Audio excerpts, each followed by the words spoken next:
इस हफ्ते बहुत कुछ घटा है राजनीति की दुनिया में और आप भी कुछ मिस ना कर दे, इसलिए हम लेकर आए हैं इस हफ्ते का पॉलिटिकल रिकैप सिर्फ एपी लाइव पॉडकास्ट पर। मैं अंकिता हूं आपके साथ। सबसे पहले बात करते हैं प्रधानमंत्री के झारखंड दौरे के साथ। पीएम मोदी ने शुक्रवार को झारखंड में 35,700 करोड़ रुपए की कई परियोजनाओं का उद्घाटन और शिलान्यास किया।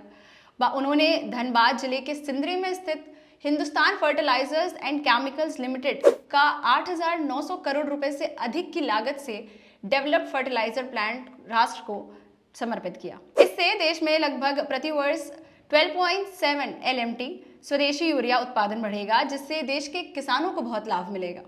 गोरखपुर और रामागुंडम में फर्टिलाइजर्स प्लांट्स के बाद ये देश में दोबारा चालू होने वाला तीसरा फर्टिलाइजर प्लांट है। प्रधानमंत्री ने गोरखपुर और रामागुंडम में फर्टिलाइजर प्लांट्स को क्रमशः दिसंबर 2021 और नवंबर 2022 को राष्ट्र को समर्पित किया था। प्रधानमंत्री ने कहा कि भारत में यूरिया उत्पादन 2014 से 225 लाख टन से बढ़कर अब 310 लाख टन तक पहुंच गया है, जो फर्टिलाइजर्स के क्षेत्र में आत्मनिर्भरता की दिशा में एक बहुत ही महत्वपूर्ण कदम है। पीएम ने कार्यक्रम के दौरान जनता को भी संबोधित किया।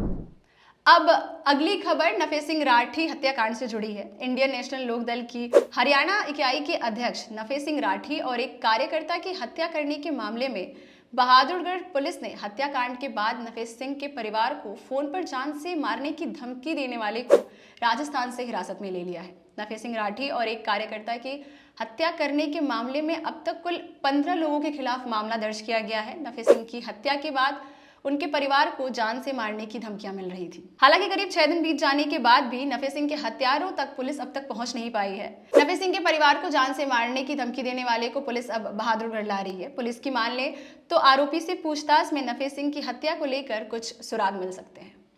अब पॉलिटिकल रिकैप में बात पश्चिम बंगाल की कर लेते हैं। लोकसभा चुनाव नजदीक आते ही राजनीतिक बयानबाजी काफी तेज हो गई है। पश्चिम बंगाल की मुख्यमंत्री ममता बनर्जी ने एक बार फिर से केंद्र पर निशाना साधा है। गुरुवार को झारग्राम जिले में एक सरकारी कार्यक्रम में पहुंची टीएमसी सुप्रीमो ने दावा किया कि अगर बीजेपी केंद्र में फिर से वापस आएगी तो रसोई गैस के दाम बढ़ा देगी।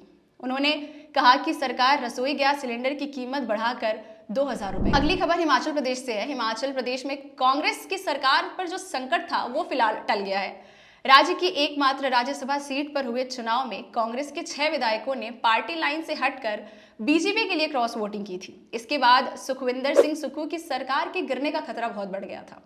हालांकि ऐन वक्त पर कांग्रेस के चाणक्य और संकट मोचन कहे जाने वाले कर्नाटक के deputy CM DK Shiv Kumar ने हालात को संभाल लिया। डीके शिव कुमार ने कहा कि कांग्रेस पार्टी और विधायकों के बीच सारे मतभेद सुलझा दिए गए हैं। सुखविंदर सिंह सुक्खू सीएम बने रहेंगे।